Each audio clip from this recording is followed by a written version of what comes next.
Hi class, welcome to week 3 of People of His Presence. I want to take a few moments to just review some of the attitudes that you encountered during our lesson this week. We all have attitudes going into worship, whether it's good, whether it's bad, whether it's ugly. The great news is our attitudes can change as God's presence falls into place. One of the first attitudes I'd like to talk about is the cluttered attitude. The cluttered attitude is when we have our thoughts on anything but the worship service and singing praise to God. It can be something as simple as having thoughts running through our head, such as, what time does the game start? What are we having for dinner? Did I unplug the iron? That kind of thing. I know I have to battle through this attitude a lot of times. My personality is to have my mind run 1,000 miles a minute and having so many thoughts. And I have to make a conscious effort to set aside those thoughts and enter into God's presence. Another attitude I'd like to talk about is the heartless attitude.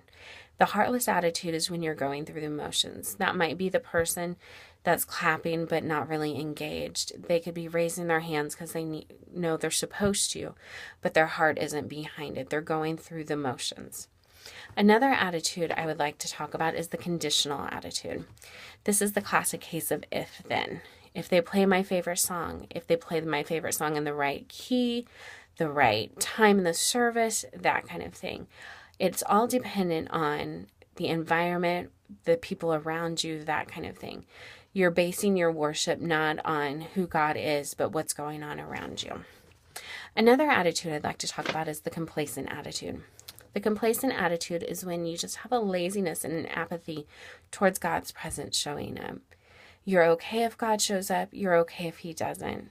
You like the music, but it doesn't necessarily move you or take you anywhere. It doesn't take you into the throne room of God. Another attitude I'd like to talk about is the despising attitude. The despising attitude is when we become critical to those around us. It may be that new believer who is dancing and clapping and crying out at the altar, or it could just be that the song wasn't played in the right way that you wanted.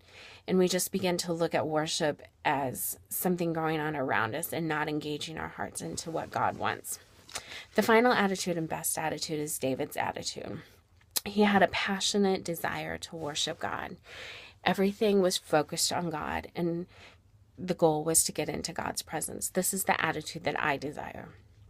I want to challenge you this week to see how far your attitude can take you into worship.